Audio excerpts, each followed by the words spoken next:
Hello guys, welcome back to the Gora channel. In today's lecture, I'm gonna discuss with you the culture media ingredient, the basic ingredients which we need to make the different type of culture media. So let's begin our lecture. First of all, what is culture media? Culture media is a balanced mixture of nutrient required by the microorganism so as to achieve its optimum growth at the optimum temperature. There are two basic type of medium. One is liquid medium, which is also known as broth, and second is solid medium. The advantage of liquid medium, it is useful in the rapid growth, and the disadvantage of liquid medium is that the organism cannot be separated and not able to identify on the basis of colony characteristics. And the advantage of solid media are is it typically appearance of the bacterial colony and can be identified. And how should be the culture media, the culture media होना कैसा चाहिए, what is the characteristics, what are the characteristics of the ideal culture medium. So first is it must give satisfactory growth from a small inoculum. Second is it should give a rapid growth, and third is it should be easy to prepare and reasonably cheap. Basic requirement of a culture media. First of all, the all organism need energy. So in culture media, energy source should be present. Second is carbon source. Third is nitrogen source, and different type of salts. And there should be satisfactory pH and adequate oxidation reduction potential, and there should be some growth factors also. The common ingredient of the culture media are peptone, meat extract, yeast extract, solidifying agent, water, reducing agent, sodium chloride, buffer, indicators, additives, and inorganic substances. So first I'm going to discuss about peptones. The first reference to use peptones for cultivation of microorganisms was made by Negley in 1880. Peptones are prepared by the partial proteolytic digestion of meat, casein, soya meal, gelatin, and other protein sources. Hydrolysis is usually brought about by the proteolytic enzymes such as trypsin, pepsin, and pepin, etc. Hydrolysis of the protein is a larger molecular weight protein molecule break down into the smaller fragments such as protein converted into the proteases, then into peptones, then into peptide, and last is amino acid. So we choose peptones. So peptones serve as a source of carbon, nitrogen, and the energy source.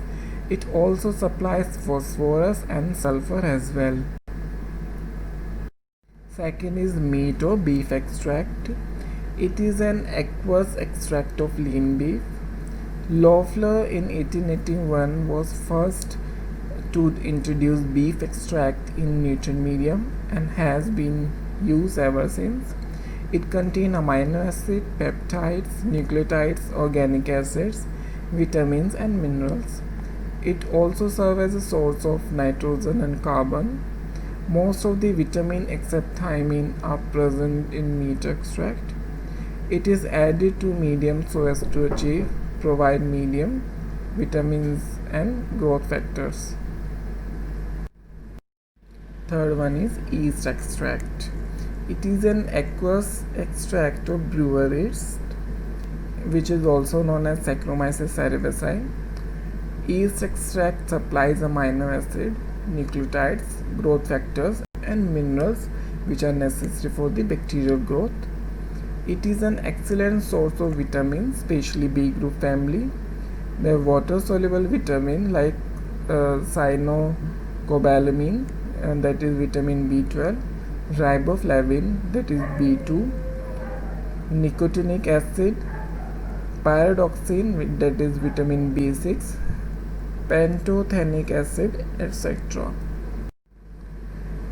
Fourth one is sodium chloride. It is added into the medium to maintain osmotic balance of the cell. Fifth one is buffer. They maintain constant pH in the culture medium. Indicators. In culture media, that indicators are useful in detection of the acid and gas production by microorganism. Indicators such as phenol red, methyl red, bromocerosal purple are used to adjust pH of the culture medium. Additives for enrichment. Substances such as sheep blood, horse blood, rabbit serum allow fastidious organisms to grow, since these organisms may not survive in the ordinary culture medium, so they require some extra substances for their requirement for their growth. Eighth one is reducing substances. Reducing substances are those such as thioglycolate medium, which are used to remove free oxygen from the medium so as to grow anaerobic organism. Inorganic substances are most of the inorganic requirement like potassium, magnesium, iron, manganese, phosphates and sulfates, etc. Water. About 75% of the total weight of the cell is water. Hence, water is absolutely essential for any living cell. Distilled water is necessary for the preparation of bacteriological media because it always has fixed composition and free from any kind of impurity and any kind of microorganism. Solidifying agent. First solidifying agent is agar powder. The use of agar powder as a solidifying agent for bacteriology was proposed in 1881 by Fanny Haase, the wife of Walter Haase, one of the Koch assistants. It is a gel-forming polysaccharide which is extracted with hot water from many species of Rhodophycophyta or red algae like Giladium pacificum, Giladium subcostatum, Giladium japonicum, and Gracilaria conferoides, Ceramium rubrum, and Campylophora hypnoides. Chemically, it is polysaccharide made up of two components. One is agarose and agaropectin, which in turn is made up of D-galactose, 3,6-anhydro-L-galactose, and monoesterified sulfuric acid. Agar is an excellent solidifying agent because of the following reasons. It melts at a temperature of boiling water, that is 98 degree to 100 degree Celsius, and remain liquid until cooled to about 42 degrees Celsius to 45 degrees Celsius, which is a gelling point of the agar. When it gel again, it is possible to add heat labile substances such as serum or whole blood before the gel has formed. Agar is an inert polysaccharide which is rarely consumed or digested by the bacteria. Only few strains of Streptomyces, Colliacolo, Alginomonas, Pseudomonas, marine cytophage, and Vibrio can liquefy the agar. Agar forms a very clear transparent gel through which phenomena of diffusion can be easily observed. Example, diffusion of antigen and antibodies and antibiotics and the vitamins. Agar is an excellent hardening agent. A concentration as low as 1.5 to 0.2% is sufficient to give enough good gel. That is why we use agar powder, and that is why we stopped using gelatin, because gelatin has some disadvantages over agar powder. So next is gelatin. Gelatin is a proteinic substance which is prepared from the bones of animal from which fats and minerals like phosphates have been removed.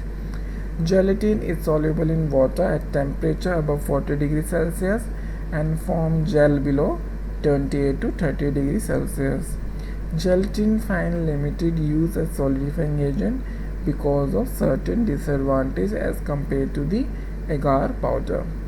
First is melting point of the gelatin is very low, that is 42 degrees Celsius.